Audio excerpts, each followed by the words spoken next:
Hello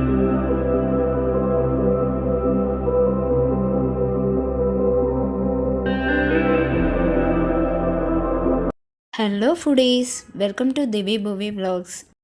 అమ్మ ఆవకాయ, అమ్మను మర్చిపోలేము, ఆవకాయను మర్చిపోలేము. తెలుగు లోగిళ్ళలో అయితే సమ్మర్ వచ్చిందంటే మామిడికాయ పచ్చళ్ళతో గుమగుమలాడాల్సిందే కదండి. ఈరోజైతే మనం అల్లపావ, మన తెలంగాణ స్పెషల్ అల్లపావ ఎలా పెట్టాలో చూద్దాము. దీనికోసం అయితే నేను మార్కెట్కి వెళ్ళేసి ఒక 4-5 రకాల మామిడికాయలు అయితే చూశానండి. పచ్చడికి అయితే చిన్న సైజు పుల్లగా ఉండే మామిడికాయలు అయితే తీసుకోవాలి, కండ బాగుండాలి. నేను ఒక 8 మామిడికాయలు అయితే తీసుకున్నానండి. ఇవి ఒక మీడియం సైజు ఉంది, 2 కేజీస్ వరకు వచ్చాయండి. అక్కడే కడిగేసి మొత్తం క్లీన్ చేసేసి తూడ్చేసి కాసేపు ఆరగానే ఇచ్చేసానండి, ముక్కలు కొట్టి ఇచ్చేసాను. నేనైతే మరీ పెద్దగా కాదు, మరీ చిన్నగా కాకుండా మీడియం సైజ్ అయితే ముక్కలు కొట్టించానండి. ఇలా ఇన్ని ముక్కలు చేసిన తర్వాత నాకైతే వీటిని చూస్తే ఒక 2 కేజీస్ వరకు వచ్చాయండి. ఇంటికి వెళ్ళాక మామిడికాయ ముక్కలు అన్నింటినీ ఒక క్లాత్ తీసుకొని ఒక కాటన్ క్లాత్లో ఆరబెట్టాలండి. ఆరబెట్టేసి ఒక్కొక్కటిగా మామిడికాయ ముక్కని తుడుచుకుంటూ, మామిడికాయ ముక్కలో లేయర్ అంటూ ఉంటుంది, ఒక చిన్న పొరను తీసేయాలి, టెంక దగ్గర ఉంటుందండి. ఇలా తుడిచిపెట్టుకున్న మామిడికాయ ముక్కలన్నీ క్లాత్ పైన వేసి ఒక 1 అవర్ పాటు ఆరబెట్టుకోవాలి. తర్వాత స్టవ్ వెలిగించి ఒక గిన్నెలో గ్రౌండ్నట్ ఆయిల్ తీసుకోవాలండి. గ్రౌండ్నట్ ఆయిల్ నేను ఒక 1/2 లీటర్ వరకు తీసుకున్నాను. ఆయిల్ వేడెక్కిన తర్వాత 3 టీ స్పూన్ల ఆవాలు, 1 టీ స్పూన్ ఎండుమిర్చి గింజలు ఉంటాయి కదండి, అవి కొన్ని తీసి పెట్టుకోవాలి. అవి కూడా 1 టీ స్పూన్ వేసి 3 టీ స్పూన్ల జీలకర్ర వేసి వేయించుకోవాలి. ఇవి మీడియం ఫ్లేమ్లోనే ఫ్రై అవ్వాలి, లేదంటే మాడిపోతాయి. సో ఇవి ఎక్కువగా ఫ్రై అయితే టేస్ట్ బాగుండదు. మీడియం ఫ్లేమ్లోనే మనం వీటిని ఫ్రై చేసుకోవాలి. జీలకర్ర ఫ్రై అయ్యి పైకి తేలుతూ ఉంటుందండి, అప్పుడు జీలకర్ర ఫ్రై అయినట్టండి. జీలకర్ర, ఆవాలు, మిర్చి గింజలు అన్నీ ఫ్రై అయినట్టండి. ఇక స్టవ్ ఆఫ్ చేసి పెట్టుకోవాలి.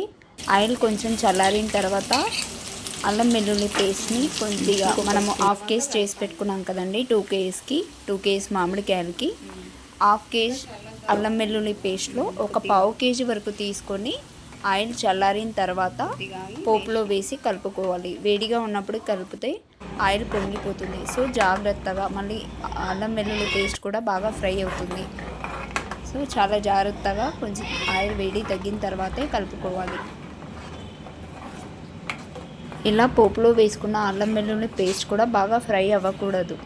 సో చాలా జాగ్రత్తగా చేసుకోవాలండి. దీనిలోనే మన పచ్చడి చాలా టేస్టీగా ఉంటుంది. అల్లం వెల్లుల్లి పేస్ట్ని ఆయిల్ కొద్దిగా వేడిగా ఉన్నప్పుడు మాత్రమే కలుపుకోవాలండి. మరీ వేడిగా ఉన్నప్పుడు, మరీ చల్లగా ఉన్నప్పుడు కలపకూడదు. ఈ ఆయిల్ అంతా, పోపు అంతా చల్లారే వరకు మనము ఒక పెద్ద గిన్నెలో ఈ 2 కేజీస్ మామిడికాయ ముక్కలు తీసుకొని దానికి ఒక 50 గ్రామ్స్ వరకు పల్లి నూనె కలిపి పెట్టుకోవాలండి. దీనివల్ల ముక్క మెత్తబడకుండా సంవత్సరం పాటు గట్టిగా ఉంటుంది. ఆ తర్వాత రాక్ సాల్ట్ని కాస్త ఎండకి పెట్టుకొని పొడి చేసి పెట్టుకోవాలి. నేనైతే 2 కేజీస్కి 400 గ్రామ్స్ రాక్ సాల్ట్ పొడి తీసుకున్నానండి. అలాగే వెల్లుల్లి, కొంచెం జీడి, మనం మామిడికాయ ముక్కల్లో జీడి వస్తుంది కదా, అది కూడా వేసుకోవాలి. ఇప్పుడు మెంతులు తీసుకోవాలి. మెంతులన్నీ పచ్చివాసన పోయేంత వరకు, అంటే ఇలా లైట్ బ్రౌన్ కలర్ వచ్చేంత వరకు వేయించుకోవాలండి. దానిలో ఫ్లేవర్ అంతా పచ్చడికి పట్టేయాలి. ముక్కలకి సాల్ట్ అంతా బాగా పట్టుకునేలా కలపాలి. ఇలా కలిపేసుకున్న తర్వాత 1 టీ స్పూన్ మెంతి పొడి అండి. మెంతులు అయితే ఇందాక మనం రోస్ట్ చేసి పెట్టుకున్నాం కదా, అంత అవి తీసుకొని పౌడర్ చేసుకోవాలి. తర్వాత 1 టీ స్పూన్ జీరా పొడి. ఈ జీరాని కూడా రోస్ట్ చేసుకోవాలి. అలాగే ఆవాల పొడి మనం 50 గ్రామ్స్ పచ్చివి తీసుకోవాలండి. ఆవాలు వేయించకూడదు. ఆవ పొడిని నిద్రపోకూడదు అంటారు. సో అప్పటికప్పుడు మిక్సీ చేసి పెట్టుకోవాలండి.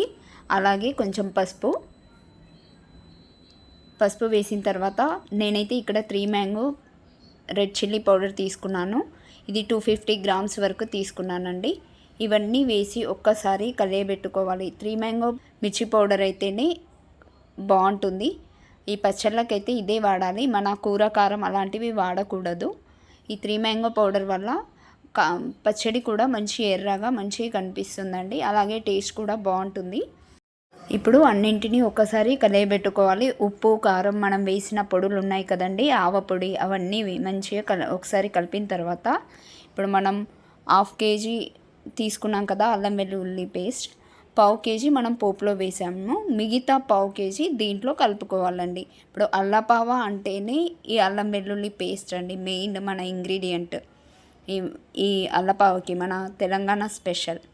సో ఇది వేసుకొని మళ్ళీ ఒక్కసారి కలుపుకోవాలి, ముక్కలకంతా పట్టేలాగా కలుపుకోవాలండి.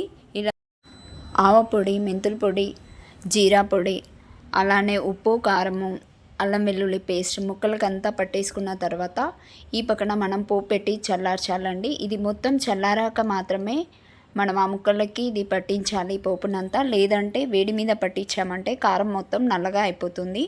ఈ ఒక్క జాగ్రత్త తీసుకోవాలండి మనం. మామిడికాయ ముక్కల్లో ఈ పోపునంతా ఒకసారి వేసుకొని మనం కలుపుకోవాలండి. ఇప్పుడు ఈ పోపు అంతా ఆవకాయ ముక్కల్లో కలిసిపోవాలి.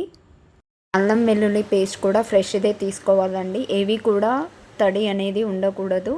మనం చేసే పొడులన్నీ ఫ్రెష్గా ఉండాలి, అప్పుడే టేస్టీగా ఉంటుంది. ఎప్పుడైనా పచ్చడిని గ్లాస్ జార్లో కానీ జాడీలో కానీ నిల్వ చేసి పెట్టుకోవాలండి. స్టీల్ వాటిలో, మెటల్ వాటిలో నిల్వ చేయకూడదు, తుప్పు పడుతుంది. 3 days తర్వాత మామిడికాయ పచ్చడిని ఒక్కసారి కలుపుకోవాలి. ఇలా ఉంటుంది, ఆయిల్ అంతా పైకి తేలుతుంది. మళ్ళీ ఒక్కసారి కలిపి పెట్టుకోవాలండి. ఉప్పు సరిపోయిందా లేదో ఒకసారి చెక్ చేసుకోవాలి, సరిపోకపోతే ఇంకొంచెం వేసుకోవాలి. యాక్చువల్గా అయితే కేజీ మామిడికాయ ముక్కలకి పావు కేజీ ఉప్పు వేయాలి, కానీ మనం 200 grams వరకు వేసాం కదండి, సరిపోతే పర్వాలేదు, లేదు అంటే మళ్ళీ ఇంకొంచెం కలుపుకోవాలండి. పచ్చడి నిల్వ ఉండాలి అంటే అలాంటి చిన్న చిన్న టిప్స్ పాటించాలి. ఈసారి మీరు కూడా ఇలా ట్రై చేసి చూడండి. ఇంగ్రీడియంట్స్ అన్నీ డిస్క్రిప్షన్లో ఇచ్చాను, మీరు కూడా ట్రై చేసి చూడండి, కామెంట్ చేయండి ఎలా వచ్చిందో. 3 days తర్వాత మామిడికాయ పచ్చడిని అంతా ఒకసారి కలిపేసుకొని ఒక జార్లో పెట్టుకోవాలండి. ఈ పచ్చడిని మనం లక్ష్మీ అమ్మవారుగా భావిస్తాం కదా, ఈ పచ్చడి జాడీకి బొట్టు పెట్టుకోవాలండి. బొట్టు పెట్టుకున్న తర్వాత ఇక పచ్చడి దాంట్లో వేసేసుకోవాలి. కొంచెం కొంచెంగా వేయాలి, ఒక్కసారిగా వేస్తే ఆ చుట్టుపక్కలంతా అంటుకుంటుంది. కొంచెం కొంచెంగా వేసి ఒకసారి అంతా కలిపేసుకోవాలి. కలిపి ఇక మూత పెట్టేసుకొని జాగ్రత్తగా భద్రపరచుకోవాలండి. ఇది ఎప్పుడు పడితే అప్పుడు ముట్టకూడదు, దీన్ని అసలు తడి అనేది ఉంచకూడదు. ఇలా ఒక క్లాత్ వేసేసుకొని ఆ క్లాత్కి చుట్టూగా ఇలా ఒక దారంతో, ఒక చిన్న దారంతో కానీ కట్టేసుకోవాలి, చిన్న తాడుతో కానీ ఇట్లా కట్టేసుకోవాలి. దీనివల్ల ఏంటంటే లోపలికి ఎలాంటి డస్ట్ కానీ ఎక్కువ కాలం నిల్వ ఉంటుంది. ఇలాంటి జాగ్రత్తలు అయితే తీసుకోవాలి. ఇలా పచ్చడి బయటికి తీసేప్పుడు తడి స్పూన్ అస్సలు వాడకూడదండి, స్పూన్ మంచిగా తూడ్చుకొని తీసుకోవాలి. అలాగే పీరియడ్ టైంలో అసలు దీన్ని టచ్ చేయకూడదండి. కొన్ని జాగ్రత్తలు మాత్రం పాటించాలి, ఇంకా పచ్చడి ఎక్కువ కాలం నిల్వ ఉంటుంది. చూసారు కదండి, ఇలా చేసుకోవాలి, ఇంత బాగా పెట్టుకోవాలి. మన అమ్మమ్మలు, మన అమ్మలు ఆ కాలంలో వాళ్ళు ఎలా పెట్టారో మనం కూడా అలాగే ఇప్పటి జనరేషన్కి ఇవన్నీ తెలియాలి, ముందు జనరేషన్ కూడా ఇవన్నీ పాటించాలి అని చెప్పేసి నేను ఇంత వివరంగా చెప్తున్నానండి. అమ్మని మర్చిపోలేము, ఆవకాయని మర్చిపోలేము కదండి. Thank you for watching. Next వీడియోలో మళ్ళీ కలుద్దాం.